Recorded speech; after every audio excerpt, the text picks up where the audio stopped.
જય સ્વામિનારાયણ. આજે વાત કરવી છે કર ભલા તો હોગા ભલા. બીજાની મદદ કરવાથી આપણું જ ભલું થતું હોય છે. એક પ્રગતિશીલ ખેડૂત હતા.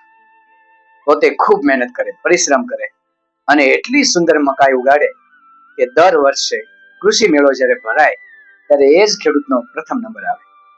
કૃષિ મંત્રી, રાજ્યના મુખ્યમંત્રીના હસ્તે એ ખેડૂતને દર વર્ષે ઇનામ મળે અને દર વર્ષે એવી ખેતરની અંદર મહેનત કરે અને ઉત્તમ પ્રકારની મકાઈ એ પકવે. સુંદર બિયારણ પણ તૈયાર કરે.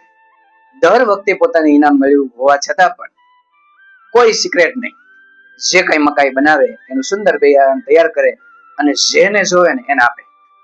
જાહેરાત પણ કરે કે જેમને ઉત્તમ પ્રકારનું મકાઈનું બિયારણ જોવે એ મારા ઘરેથી લઈ જાય. કેટલાય ખેડૂતો, એના ગામના બધા જ ખેડૂતો એનું જ બિયારણ વાપરે. આવા પરગજુ બીજાને મદદ કરે, બિયારણ આપે અને બીજાની પણ પ્રગતિ કરે. આટલું સુંદર કામ કરી અને આ ખેડૂત એકબીજાનો પાલનહાર બની રહે. બીજા વર્ષે પણ કૃષિ મેળો યોજાયો. ઉત્તમ પ્રકારની મકાઈને કારણે એમનો જ નંબર આવ્યો અને ખૂબ સારું ઇનામ પણ મળ્યું. રિપોર્ટરે એમનું ઇન્ટરવ્યુ લીધું અને કહ્યું કે દર વર્ષે તમે ઇનામ લઈ જાઓ છો, બીજા ખેડૂતને તો ઇનામ મળતું નથી, તો તમે બીજાને બિયારણ પણ આપો છો, તો તમારી મકાઈ આવી ઉત્તમ કેમ થાય છે? ત્યારે કહે છે કે હું કોઈ ભલાઈ નથી કરતો.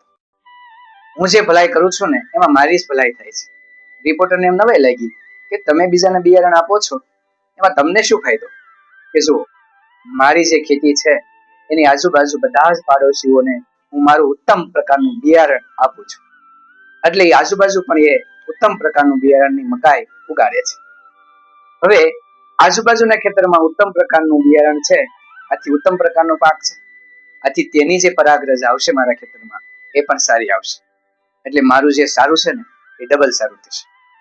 જો હું આજુબાજુના ખેડૂતને ઉત્તમ બિયારણ ન આપું તો એ જેવું તેવું બિયારણ વાવે, એમાં રોગચાળો આવે અને રોગચાળા વાળી જે પરાગરજ મારા પાકમાં આવે, આથી મારો પાક પણ બગડી જાય.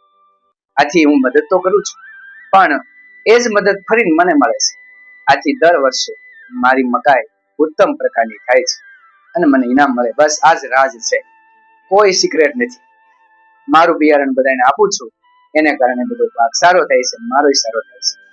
રિપોર્ટરના રહેલા તમામ ખેડૂતોએ તાળીથી એ ખેડૂતને વધાવી લીધો કે હંમેશા કોઈને કરેલી મદદ અંતે તો આપણી સુધી પહોંચી જતી હોય છે. એટલા માટે કહેવામાં આવે છે કે બીજાની મદદ કરવાથી આપણી મદદ કંઈક ને કંઈક અલગ રીતે થતી જોવા મળે છે.